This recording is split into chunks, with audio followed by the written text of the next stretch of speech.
Do you want to make passive income from a boring business? Well, if that boring business is making you $15,000 every single month, I guess it's not boring at all. Today I'm going to talk about a laundromat which is owned by one of my friends, and we are going to take a look why this boring business is so exciting. Come on, let's have a look.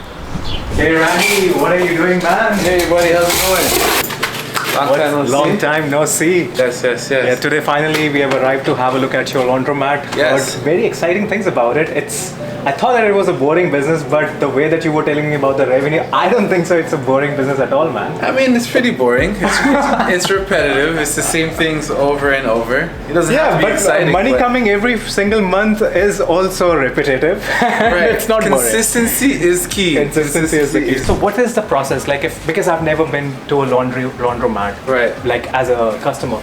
So what is the process? Like if I bring my laundry, what is the first thing that I need to do as a customer? First thing you need to do is to choose a machine that you're going to use. Depending on how much laundry you have, it's either you're going to have, a 30-pound machine, a 40-pound machine, a 60-pound machine, if you have a really big load or big comforters, right? Okay. And then you determine how much it's going to cost because you look at the machine, it'll tell you how much money it's going to require. So first thing, this is our smallest machine. They call it a double load, right? And it requires 12 coins, as you see here, which is $3, right? So if this is the size that you want, you know that you need $3, right? So you're probably gonna get, you're gonna need money for drying.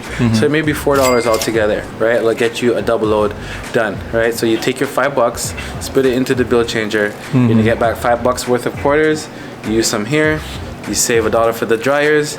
Wash it. Load the soap and everything. Okay. Right? Load the soap up. Run your load. This is where the soap goes in? Yes. Where do we get the soap from? You can bring your soap. Most people bring their soap. Oh, so that is... bring your soap from home. We do have this option as well. Yes, but then it's not like, if you're doing laundry regularly, then this won't be very economical. So once it is done, what is the next step? Yeah, take it and bring it to the dryer. Okay, so now we are going to dry our washed up clothes. All the dryers are the same size that we have here, right? So you take your load of laundry, you toss it in here, right? So a quarter will give you 5 minutes. Okay. So if you put a quarter in, you'll see 5 minutes come on the counter, and then you just close it, press start, and away you go. How many coins do we need to put in this one? Probably a typical load would be about $1.25. $1.25. Yeah. So we spent around $3 over there. And $1.25 here. So $4.25 to get a regular normal load of laundry done. Okay. So this is done. Okay. I didn't ask you one question. How much time does it take for that washing to be done? About 30 minutes. 30 minutes. After 30 minutes, how much time? Another 30 minutes. Okay, 1 hour. Yeah. Then what's the next step after this? I've got my dried up clothes. Do we also have some kind of we have folding tables here, so you can, we have the carts. You can fold your laundry yourself until you're finished. Right? And that's it. Okay, so do you also have some kind of a service that you provide in terms of... Yeah, we do wash and fold here. So when the attendant is here, you can bring your laundry if you don't want to do any laundry at all. You drop it off here, we weigh it, we tell you what it's going to cost per pound, give you the total cost, and then you leave. And then within 4 or 5 hours you come back, your laundry is completely done, folded and bagged. I paid $4.25 and my laundry is done. Is why people choose to come to laundromat in terms of like it saves you money? Yeah, so I wouldn't necessarily say it saves you money, but it saves you time. Yeah. A lot of people want to come here because they can just do the 3 loads of laundry, 4 loads of laundry one time, right? It's the same 1 hour, right? It'll take you a little bit obviously longer to fold it, but the laundry from washing to drying is going to take you an hour. Okay. What I've heard about laundromats is that people are into this business from literally like 30 years, 20 years. And I think that would be your age. What got you as such a young person to get into this kind of a laundromat? Yeah, so I've had this business for 7 years, so when I was 30. Oh, so you were 30 when you got this business. Yeah, exactly. So that's around the time where I was a barber for 15 years. Yeah, I remember that. Right? Get your haircut. And I wanted to transition into real estate, but I needed a bridge. I didn't want to just quit my job cold turkey and then just, jump 2 feet into real estate, right? You can, but I didn't want to. Yeah. So I decided to research businesses that were passive good cash flow. Right. And still cash in hand, based, right? yeah. Cash based. Yeah. And some of those things are laundromats, of course, coin car washes, a vending machine, a series of vending machine locations. Do you have any vending machines over I here? did before, but it wasn't for me, so I gave that part of the business up. Okay.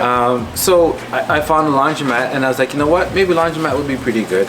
And I started looking at them that were for sale in like business magazines or on the MLS and such and that. What was your criteria of finding this particular business? Right. So with laundromats, in order for them to be successful, they have to have good foot traffic. So it has to be location is everything.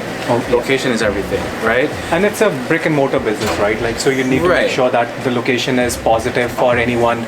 Maybe it is a university or college students who are coming. Yeah. Or maybe you want it to be around a lot of high-rise buildings, Okay. right? Because typically those buildings don't have laundromats or coin laundry in the units, right? Sometimes they'll have them in the basement, but people still prefer to come to laundromats because they can get more done, and the prices are usually a little bit better too. So what intrigued you about this particular location? Yeah, so this location for me was where the intersection was. There's a lot of buildings around, and the numbers on what they advertised were attractive, right? You can see they'll tell you when you see ads how much the business is doing, the operating costs and such like that. So you put your own criteria, and then I analyzed it and I said, you know what, I want to take a shot at this one, and I jumped in, not knowing anything about the laundry business. Okay. Yeah. So yeah. What kind of difficulties, what kind of adventures, roller coaster rides have you gone through with this?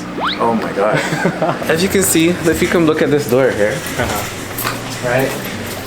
This whole thing, since I've been here in the 7 years, 3 drivers have driven into my store. Literally from outside? The car was here. The car was here. Right? And it happened 3 times. Was it the same driver? No. Different people at different times. So that's probably like the most interesting things. People come in and they'll sleep in vagrants, and they'll come in and sleep in the bathrooms and stuff like that. So those are the things that, and of course, you're gonna have breaking or entering at night, and you gotta be careful, those kind of things. So you have to have good security cameras, and because everyone thinks there's a ton of money in the machines, or they think there's a ton of money in the bill changer. It's not even worth the hassle, but those are the exciting things. Like, there is some gold coins which are going to come out. Right, exactly. I'm sure when you got into laundromat, you thought that it's a passive business. Yeah. Where you might not be required 24/7 to guard it. So did you have an employee or a part-time worker taking care of the time when you are not there, or you realized that it is a full-time business? Right. So what I would say is a little bit of both, right? One, you initially think it's going to be super passive. It self-runs, and you can just, be in Cuba on the beach and while you're making money. But it's not really like that. One, you can have an attendant. Right? Yeah. And I do have an attendant. I actually had an attendant here full time, but we switched the hours now because it really helps for someone to provide customer service to the customers, and to also to keep the place clean, because that's very important. A big part of this business is that you have to keep the place clean, or else people just won't come and do their laundry. That is essentially they're washing and cleaning their laundry, so they don't want to do that in a dirty place. In a dirty place, that makes sense. This is a passive business. It's passive. It's passive to a certain degree, but it's not fully passive. No, it's not fully on. Okay. You don't have to be here all the time. Like for example, the doors, right? They open and close by themselves. They're on automatic timers, so no one has to come here physically in the morning or late at night to lock up. Okay. Right? They're on timers, and everything is done electronically. Have you had any break-ins during the time of in the middle of the night or something? In the middle of the night, I've had break-ins. Unsuccessful break-in. Okay. Because look, they usually come to try to break into these machines, right? And I'll tell you, man, you're not gonna get in, right? You're not. It's a safe.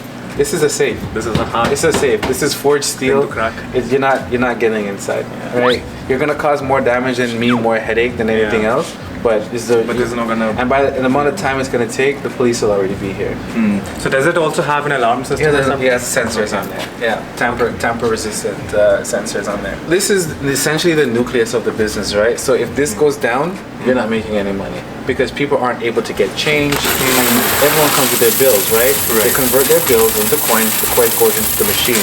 So if they can't get coins and they didn't walk to get coins, then you're in big trouble. So Randy, tell us about some numbers, like how does this business operates? How much We talked about the revenue. We talked about like $15,000 per month. Like, how does this work for anyone to get into this business?